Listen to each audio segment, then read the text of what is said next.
আসসালামু আলাইকুম রহমতুল্লাহি ওয়া বারাকাতুহু। আমার সম্মানিত দেশ ও দেশের বাহিরের সকল ভাইদেরকে এবং বোনদেরকে জানাই আন্তরিক শুভেচ্ছা ও অভিনন্দন। প্রবাসের মাটি থেকে আপনারা যে যেখান থেকে দেখতেছেন ভিডিওটা বেশি বেশি শেয়ার করবেন এবং আমাকে সাপোর্ট করবেন, এটাই আপনাদের কাছে আমার প্রত্যাশা। এই প্রবাস জীবনে একটা পুরুষ প্রবাস জীবনে আসে শুধু টাকা ইনকাম করার জন্যই নয়, আসে তার কিছু মানসিক চিন্তাধারা থেকে যেন মানসিক শান্তি পায়, সেই জন্য কিন্তু আসে প্রবাসে। প্রায় প্রবাসেই কিন্তু অনেক ঋণগ্রস্ত হইয়া কিছু কুল কিনারা না পাইয়া তারা কিন্তু প্রবাসের মাটিতে আসে। আসার পরে কি হয়, দেখা গেছে দালালের কপ্পরে পড়ে যায়। বিভিন্ন অজুহাতে বিভিন্ন দালালরা বিভিন্ন চমকপ্রদ অ্যাড দিয়ে চমকপ্রদ কথাবার্তা বলে তাদেরকে এনে তারা কী করে প্রতারণা করে প্রবাসীদের সাথে। সো যারা যারা প্রবাসের মাটিতে আসবেন, ভাবতেছেন প্রবাসে আসবেন, তারা অবশ্যই দালাল হইতে সাবধান। এবং যদি আসেন আপনাদের পরিচিত কেউ যদি তাকে ভালো, আপনার যদি বিশ্বস্ত কোনো লোক থাকে, তাদের দ্বারাই প্রবাসের মাটিতে আসবেন। অন্যথায় আমি মনে করি প্রবাসে না আসাটাই ভালো। দেখেন, আমাদের পুরুষদের জীবনে কিন্তু টাকা ছাড়া কোনো মূল্য নাই। একটা পুরুষ তার জীবনে চলতে গেলে অনেক টাকা পয়সার প্রয়োজন হয়।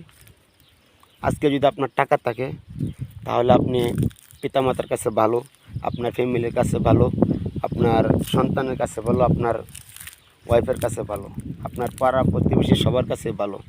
আর যদি আপনার টাকা পয়সা না থাকে ভাই, এই জীবনের পুরুষ জীবনের কোনো মূল্য নেই। আমি মনে করি কোনোই মূল্য নেই।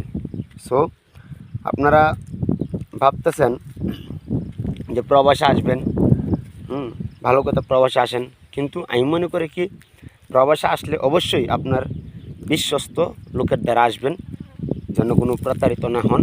এরকম বিশ্বস্ত লোকের মাধ্যমে আপনারা প্রবাসে আসেন, কোনো অসুবিধা নেই। কিন্তু চমকপ্রদ বিজ্ঞাপন দেখে বেশি বেতনে আসা বইলা আপনাদেরকে আনবে প্রবাসের মাটিতে, আয়না কী করবে তারা আপনাদেরকে বিভিন্ন অফার করবে, বিভিন্নভাবে অফারের মাধ্যমে আপনাদেরকে লোভ লালসা দেখায় তাদের আনবে। আনার পর কী করবে, দেখা গেছে আপনাদের ইকামা করে দিবে না, দেখা গেছে এয়ারপোর্ট থেকেও কিন্তু রিসিভ করে না। তো আপনারা যাচাই বাছাই করে আসবেন আসার ক্ষেত্রে।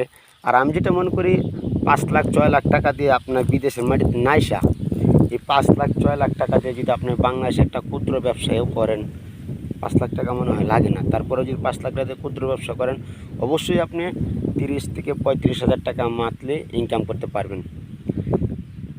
যেটা হয় বাংলাদেশের প্রায় 30-35,000 টাকা হলে আপনার কিন্তু ফ্যামিলি সুন্দরভাবে চলে। কিন্তু প্রবাসের মাটিতে আসেন, একটি কোম্পানিতে যখন আসবেন, অবশ্যই যদি সাপ্লাই কোম্পানিতে পড়েন, দেখা গেছে ঠিকমতো বেতন দিবে না, ঠিকমতো খাবার দিবে না, ইকামা করে দিবে না। বেতন যদি পান আপনি 1500, আপনাকে দিবে 800, 900, 1000 এরকমভাবে দিবে। তারপরে 3 মাস 4 মাস পরে বেতন দিবে ভাই। সো যারা প্রবাসের মাটিতে আসবেন অবশ্যই যাচাই বাছাই করে দেখে তারপরে প্রবাসের মাটিতে আসবেন। সবাই আমরা ভিডিওটা বেশি বেশি শেয়ার করি, যেন একটা শেয়ারের মাধ্যমে আমাদের একটি প্রবাসী ভাই যেন তারা যেন বিপদগ্রস্ত না হয়, এটার দিকে আমরা লক্ষ্য রাখবো। এবং যারা আসবেন অবশ্যই আপনারা সতর্কতা অবলম্বন করে তারপরে আসবেন। আসসালামু আলাইকুম ওয়া রাহমাতুল্লাহি ওয়া বারাকাতুহু।